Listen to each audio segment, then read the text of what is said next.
Bom, para concluir o ano 200, o fim do segundo século, é o item 4 do nosso material didático na página 12. Vamos falar do que aconteceu da igreja nesse segundo século. No primeiro século, nós vimos a igreja nasce no ano 29, no dia do Pentecostes.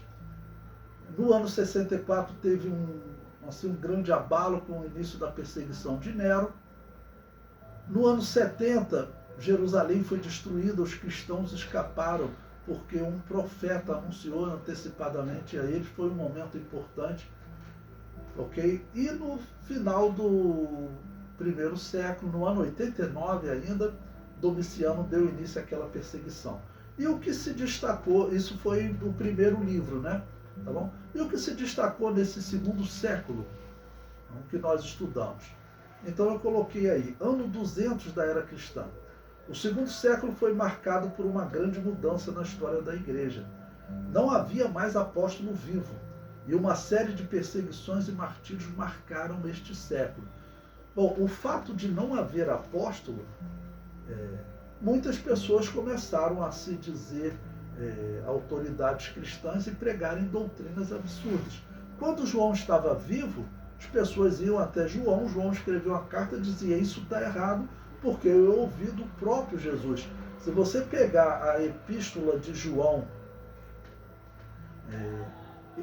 a primeira epístola, tá bom? Ele começa a primeira epístola fazendo diversos comentários, sempre dizendo que nós vimos, olha só, 1 João capítulo 1, versículo 1, o que era desde o princípio, o que vimos com os nossos olhos, o que temos contemplado e as nossas mãos tocaram a palavra da vida. Se você continuar lendo, ele vai dizendo isso: nós ouvimos, nós vimos, nós tocamos. Esse era um grande testemunho, porque as corrupções eram muito grandes. E nós vimos que Irineu de Lyon usou isso. Ele falou: olha, Policarpo, que esteve diretamente com João, nunca ensinou isso. Na verdade, ele ensinava isso. Então, os apóstolos não estavam mais vivos, né? João foi o último a morrer. Acredita-se que ele morreu próximo do ano 100. Policarpo passou a ser a testemunha seguinte. Mas nas igrejas em geral, nós podemos dizer que esse segundo século ele poderia receber, né, vamos dizer, um nome assim de uma igreja que ela fica um pouco órfã dessa autoridade apostólica. Ela tem que confiar em Policarpo, uma pessoa que ele não esteve com Jesus. Isso faz uma diferença, ok? Então, por isso, eu até quis citar aqui esse texto na primeira epístola de João, capítulo 1, versículo 1. O comentário prossegue. O século inicia com a perseguição no, entre aspas, formato trajano, ou seja, não enviam o exército para perseguir os cristãos. Mas se alguém denunciar um cristão, esse é obrigado a participar de sacrifício aos deuses pagãos. No ano 108, o filósofo Epiteto critica os cristãos por estes abrirem mão da vida, mas não cultuar os deuses. Defendeu também que os homens devem aceitar o destino determinado pelos deuses. Esse filósofo, eu falei para vocês, esse era o pensamento que esses homens têm algum problema mesmo. Deve haver algo de muito ruim com essas pessoas, porque ele preferiu morrer, mas não reconhecer os deuses que nos fazem tão bem, que nos trazem a chuva e tudo. Essas pessoas devem ser realmente muito ruins, muito problemáticas. E ele escreve essa obra dizendo isso. Essas pessoas preferem morrer, mas não cultuam os deuses. Em 125, o cristão Quadrado de Atenas escreveu ao imperador Adriano, defendendo a fé cristã. Ele fazia essa perseguição padrão trajano, né? Não envia o exército, mas mata quem for denunciado. No ano 132, os cristãos sofriam a perseguição do império e também de Bar Koba, que liderou a revolta judaica contra o imperador Adriano. Então havia aquela perseguição de denúncia, né, ao imperador Adriano.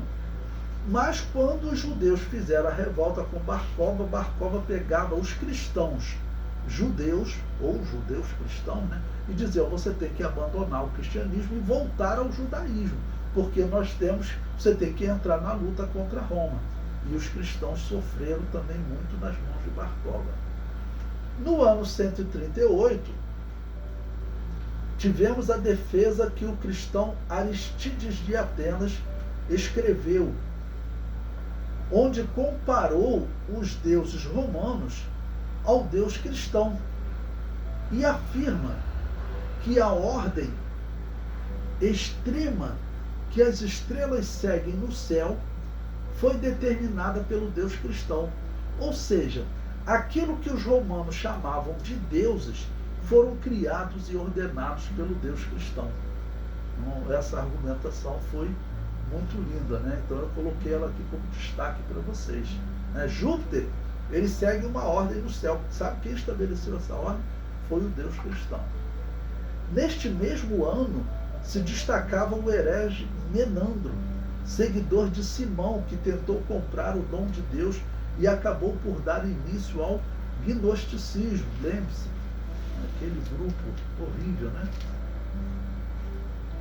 Ainda em 138, Basílides fundou a Escola Teológica de Alexandria. Isso é importante vocês guardarem, porque a Escola de Alexandria vai ser a escola que vai, mais algumas décadas à frente, aqui nesse período, a intenção era boa, porém, mais à frente, ela vai se tornar a corruptora da teologia.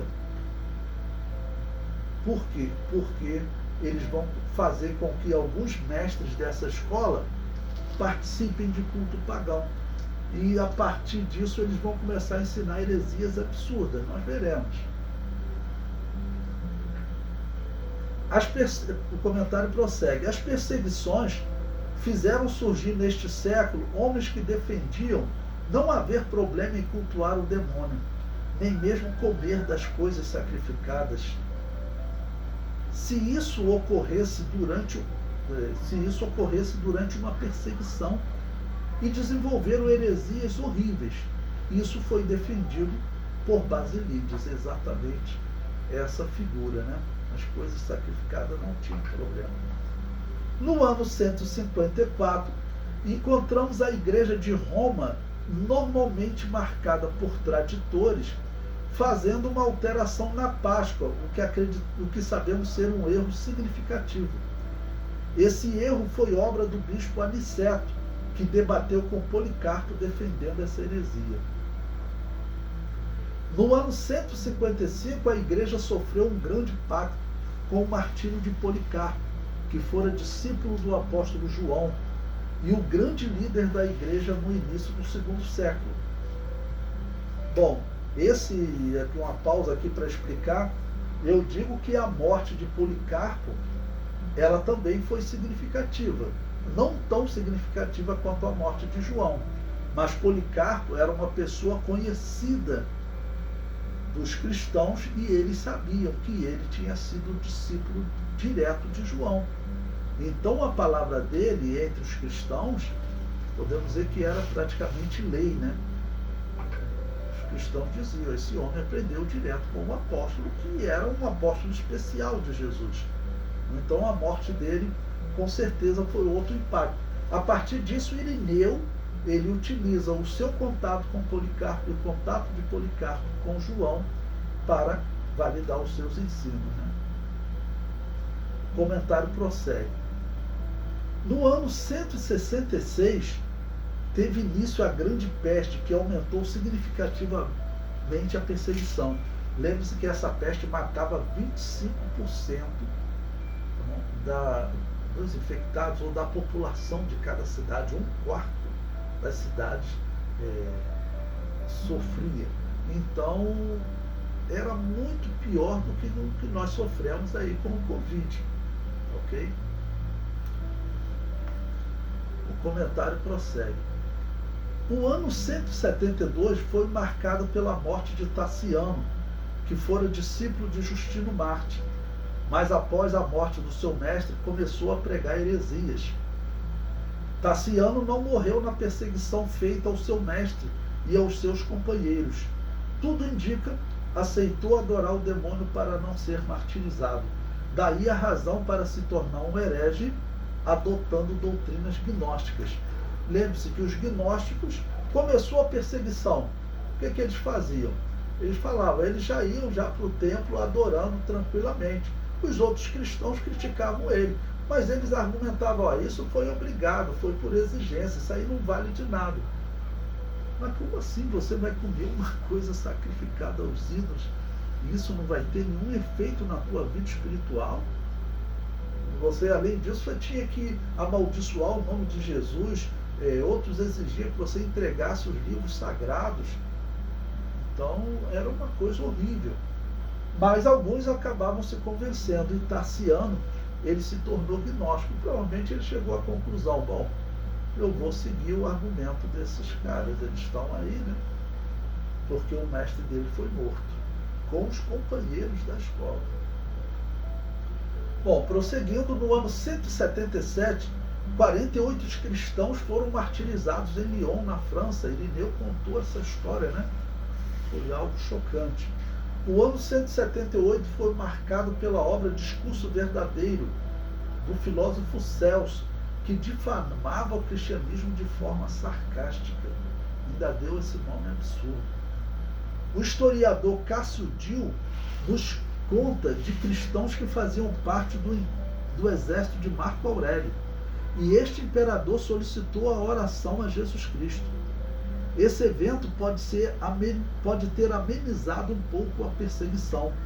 Mas no ano 180, seu filho Cômodos assume o trono e a perseguição continua. Neste mesmo ano, 180, o pastor Esperato e 11 membros de sua igreja foram executados em Scilly, na África, e a irmã Cecília foi morta em Roma. A peste se encerra neste ano 180, marcando esse ano de maneira especial. Ou seja, estamos já próximo do segundo século da era cristã. E a partir do ano 180, com o fim da peste, vai diminuir um pouquinho a perseguição.